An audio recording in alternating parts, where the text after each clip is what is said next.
Hi అండి. నమస్తే. నేను మీ Jaya. Welcome back to our channel.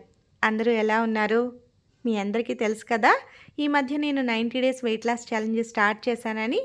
మరి అందులో భాగంగా ప్రతిరోజు నా డైట్ వీడియోలు మీకు షేర్ చేస్తున్నాను.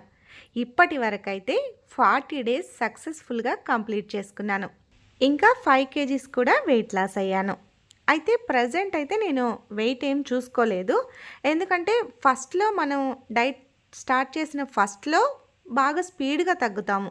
తర్వాత ఫ్యాట్ తగ్గడానికి వచ్చేటప్పటికి ఇంకా స్లో అవుతుందనమాట. అందుకని వీక్లీ చూసుకోకుండా ఒకేసారి 1 మంత్‌కి ఎంత తగ్గానో చూసుకుందాం అని చెప్పేసి అనుకున్నాను. ఇంకైతే మాత్రం మీకు నా 60th డే రోజు మీకు మళ్ళీ చెక్ చేసుకొని మీకు పెడతాను. ఎంత తగ్గాను ఏంటి అనేది.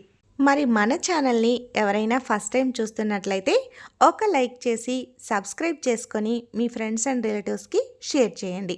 ఎవరైనా నాతో పాటు జాయిన్ అవ్వాలి అనుకున్నా కూడా కామెంట్ చేయండి. ఇక లేట్ చేయకుండా వీడియోలోకి వెళ్దాం పదండి. మార్నింగ్ లేవగానే అయితే రోజులాగానే నార్మల్ వాటర్ తీసుకున్నాను. 300 ml లోపే తీసుకుంటాను. ఎందుకంటే అంతకంటే ఎక్కువ తీసుకోకూడదు ఒకేసారికి. నిన్న చెప్పాను కదా, అందుకని. ఇంకా దాని తర్వాత మా వారు లేచిన తర్వాత ఇంకా టీ కానీ కాఫీ కానీ ఆయనకి ఏది కావాలంటే అది ఇచ్చి నేనైతే ఈరోజు డీటాక్స్ తీసుకున్నాను. డీటాక్స్ తీసుకొని ఇంకా బాక్స్ ప్రిపేర్ చేసేసి అయిపోయిన తర్వాత 9:15 to 9:30 మధ్యలో షేక్ తీసుకున్నాను. చెప్పాను కదా హెర్బల్ లైఫ్ షేక్ తీసుకుంటానని. అది నా క్వాంటిటీ నేను తీసేసుకున్నాను. ఆ క్వాంటిటీ తీసుకుంటే నాకు మధ్యాహ్నం వరకు ఆకలేదు. ఒకవేళ ఎవరికైనా ఈ క్వాంటిటీ తీసుకున్నప్పుడు ఆకలేస్తే మధ్యలో ఏదైనా ఫ్రూట్ తీసుకోవచ్చు. నేనైతే మాత్రం ఏం తీసుకోవట్లేదు. మధ్యలో వాటర్ మాత్రం తాగుతున్నాను. మధ్యాహ్నం భోజనంలోపు 2 లీటర్స్ వాటర్ అయితే కంప్లీట్ చేస్తానన్నమాట. అప్పుడు కొంచెం. ఇంకా షేక్ తీసుకున్న తర్వాత చిన్న చిన్న పనులుంటే చూసుకొని, పొడులు ఏమీ లేవన్నమాట ఇంట్లో. ఇడ్లీలో కానీ ఎందులో తినాలన్నా కొంచెం ఏదైనా కారపొడి ఉంటే బాగుంటుంది కదా చట్నీతో పాటు అని చెప్పేసి ఇంకా కరివేపాకు కారం చేద్దామని చెప్పేసి ఇదిగోండి ముందు బాండీ పెట్టేసుకొని ఒక గరిటె ఆయిల్ వేసుకున్నాను. అది చిన్న గరిటెలేండి. ఆయిల్ వేసుకున్నాను. ఆయిల్ వేసుకొని ఒక స్పూను పచ్చిశనగపప్పు, ఒక స్పూను మినప్పప్పు వేసుకొని అవి దోరగా వేగేదాకా అవి ముందు వేయిస్తాను అనమాట. నేను ఎప్పుడు తాలింపు పెట్టినా కూడా ముందు ఇవి 2 వేసినప్పుడు అన్నీ వేయను. జీలకర్ర, ఆవాలు ఇవన్నీ వేయను. ఇవి ముందు ఎర్రగా కొంచెం వేగిన తర్వాతే మిగిలినవి వేస్తాను. లేదంటే అవి ముందు మాడిపోతాయి. అందుకే వీటి తర్వాత అవి వేస్తానన్నమాట. ఇంక ఇవి దోరగా వేగిన తర్వాత 2 స్పూన్లు ధనియాలైతే వేశాను. అవి కూడా వేగిన తర్వాత జీలకర్ర, కొంచెం మెంతులు ఇవి వేసి ఇవి కూడా బాగా వేగించాను. అంటే మరీ ఎక్కువ కాదు, లైట్గా. స్టవ్ని సిమ్లోనే పెట్టుకోవాలి, హైలో పెట్టుకోకూడదు. సిమ్లో పెట్టుకొని నిదానంగా అయినా సరే తిప్పుతూ వేయించుకుంటూ ఉండాలన్నమాట. నేను పొడులు ఏదైనా సరే ఇంట్లోనే ప్రిపేర్ చేసుకుంటాను, బయట తీసుకొచ్చుకోను. అవి ఎలాంటి మిరపకాయలతో చేస్తారో ఏమో, ఏమేమి వేస్తారో తెలియదు కదా మనకి. అందుకని మనమైతే మాకు ఊరు నుండి ఎండుమిర్చి వస్తాయని చెప్పాను కదా, ఇంకా అవి ఉంటాయి నాకు 1 ఇయర్కి. ఇంక ఇలా కారపొడులు చేసుకున్నప్పుడు కానీ తాలింపులోకి కానీ అవే వేసుకుంటాను. అంటే ఎండుమిరపకాయలు ఎలాంటివి వేస్తారో అని అన్నానని ఏమనుకోకండి. అంటే మాకు ఎండుమిర్చి మా ఊర్లోనేది కదా పండేది. అక్కడ చూస్తామన్నమాట. ఎండుమిర్చిలోంచి కొంచెం మంచివి కానివి సపరేట్గా ఏరుతుంటారు. ఏదో తాలికాయలని ఏదో అంటారు. అవి పక్కన వేస్తుంటారు. కొంతమంది అవి తక్కువకి వస్తాయని చెప్పేసి అవి తీసుకొచ్చుకొని కూడా కారపొడి చేస్తారంట బయట చేసేవాళ్ళు. అందుకని ప్రతిదీ బయట కల్తీగానే ఉంది కాబట్టి ఇంకా మ్యాక్సిమం ఇంట్లో చేసుకోగలిగేవి ఇంట్లోనే ప్రిపేర్ చేసుకుందాంలే అని చెప్పేసి నేను ఖాళీ ఉన్నప్పుడు ఇవన్నీ తయారు చేసి పెట్టుకుంటానన్నమాట. అయితే ఈ కారపొడిలోకి నేను 15 ఎండుమిరపకాయలు వేశాను.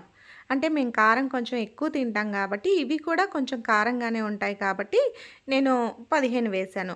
కొంచెం కారం తక్కువ తినేవాళ్ళు 10 అయినా వేసుకోవచ్చు, ఇబ్బంది ఏం లేదు.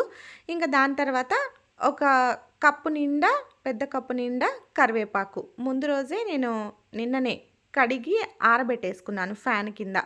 ఆరబెట్టేసుకొని ఇంకా ఈరోజు చేద్దామని ముందు అలా చేసుకున్నాను. ఇంకా బాగా ఆరిపోతుంది. ఆరిపోయిన తర్వాత ఇంకా తొందరగా వేగిపోద్ది. మన చేత్తో ఇలా పట్టుకుంటే కొంచెం క్రష్ అవుద్ది కదా, అలా ఉండేది వరకు వేయించేసుకోవాలి. సిమ్లోనే, మంటని సిమ్లోనే పెట్టి అలా వేయించేసుకొని దాని తర్వాత కొంచెం చింతపండు. ఇంకా స్టవ్ ఆపేసిన తర్వాత ఆ వేడికి మెత్తబడుతుందనమాట చింతపండు. అందుకని స్టవ్ ఆపేసిన తర్వాత ఏసి కొంచెం సేపు అలా కలిపేసామంటే ఆ వేడికి బావుంటుంది. ఇంకా వేడి చల్లారేంత వరకు ఉంచేసి, చల్లారిన తర్వాత మిక్సీ జార్‌లో వేసుకొని కొంచెం తిప్పేసాను. తిప్పేసిన తర్వాత ఉప్పు వేయలేదని గుర్తొచ్చింది. ఇంకప్పుడు కళ్ళుప్పేస్తాను నేను. మిక్సీలో ఏసే ఏ వాటికైనా నేను కళ్ళుప్పే వాడతాను. సాల్ట్ మాక్సిమం వాడను ఎక్కువ. ఇంక మరీ తప్పదనుకున్న వాటిల్లో అదేస్తాను. ఇంకా ఉప్పు వేసి ఒక 10 వెల్లుల్లి రెబ్బల్ని తొక్క తీయకుండానే వేసేస్తాను.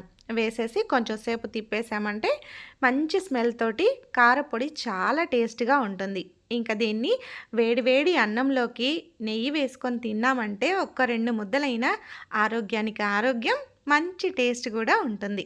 ఇలా తయారు చేసిన కారపొడిని ఒక డబ్బాలో పెట్టుకొని ఒక 15 డేస్ వరకు కూడా నిల్వ ఉంచుకోవచ్చు. అంటే నేను ఎక్కువ చేయను. ఏది చేసినా ఒక 10-15 డేస్ వరకే చేస్తాను. ఎందుకంటే ఆ తర్వాత మనకి ఆ స్మెల్లు ఉండదు, టేస్టు తగ్గుద్ది. అందుకని ఏదైనా కొంచెమే చేసుకోండి. ఎక్కువ చేసుకోనవసరం లేదు. మళ్ళీ అయిపోయిన తర్వాత మళ్ళీ చేసుకోవచ్చు.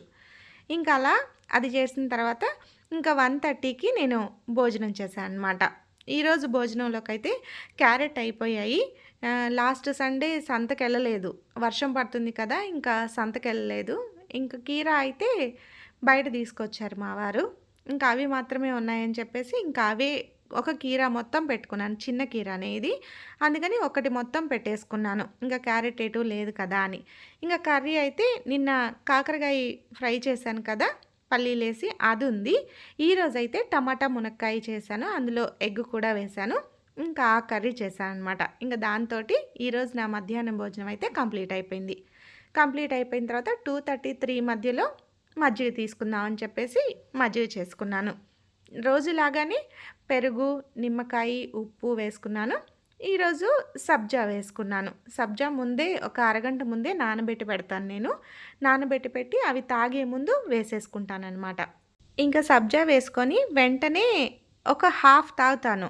అంటే రోజు మీకు చెప్పడం మర్చిపోతున్నాను. ఒకేసారి ఇవి మొత్తం తాగను. దగ్గర దగ్గర ఇవి హాఫ్ లీటర్ వరకు ఉంటాయి ఈ మజ్జిగ టంబ్లర్‌లో. ఇంక అందుకని చెప్పేసి ఒకేసారి తాగను. హాఫ్ తాగుతాను. మళ్ళీ 3:30 కల్లా ఇంకొక హాఫ్ తాగుతాననమాట. తాగేసేసి ఇంగా కొంచెం సేపు పడుకుంటాను. పడుకొని లేచి ఇంకా పనులుంటే చూసుకొని దాని తర్వాత ఇంకొకసారి ఆ ఫ్రెష్ తీసుకుంటాను. 5-5:30 మధ్యలో అనమాట. అంటే ఈ మొత్తం మీద నేను దగ్గర దగ్గర 4.5 లీటరు ఏదైనా సరే 4.5 లీటర్ కంప్లీట్ చేస్తాను. వాటర్ కానీ, మజ్జిగ కానీ, ఇంకా ఈ అఫ్రెష్ కానీ ఇవన్నీ నా హైట్‌కి, వెయిట్‌కి నేను 4.5 లీటర్ కంప్లీట్ చేయాలి ఒక రోజుకి. ఈ వర్షాలు పడుతున్నాయి కదా! అందుకనే వాటర్ ఎక్కువ తీసుకోలేకపోతున్నాను. అందుకని ఇంకా మజ్జిగ, ఈ అఫ్రెష్‌లు ఇవన్నీ ఎక్కువ తీసుకుంటూ ఉన్నాను. ఒక్కొక్క రోజు మజ్జిగ కూడా తీసుకోవడం లేదు. ఎందుకంటే ఈ చలికి ఆ చల్లగా మజ్జిగ కూడా తాగబుద్ధేయటం లేదు. అందుకని ఇంకా అప్పుడప్పుడన్నా తీసుకుందాం అని చెప్పేసి ఇంకా డే బై డే కానీ 2 డేస్‌కి ఒకసారి కానీ మజ్జిగ తీసుకుంటున్నాను. ఈ మధ్యలో వాటర్ అయితే తీసుకుంటున్నాను బానే. ఇంక దీని తర్వాత ఫ్రెష్ అయిపోయి నైట్ డిన్నర్‌కి ప్రిపేర్ చేసేసాను. నైట్ డిన్నర్‌లోకి ఈరోజైతే టమాటా పప్పు, దాంట్లోకి చపాతీలు చేశాను. ఇంట్లోనే మల్టీగ్రెయిన్ ఆటా ఉంటుంది కదా నాకు రెడీగా. దాంతో ఇంకా అందరికీ తలా 2, మా బాబుకి ఒక 3 చేశాను. మా ఇద్దరికి చెరి 2 చేసుకున్నాం. మా వారికి, నాకు. చేసేసుకొని ఈరోజు కాకరకాయ ఫ్రై ఉందని చెప్పాను కదా! ఇంకా అది, టమాటా పప్పు, కీరా పెట్టుకున్నాను.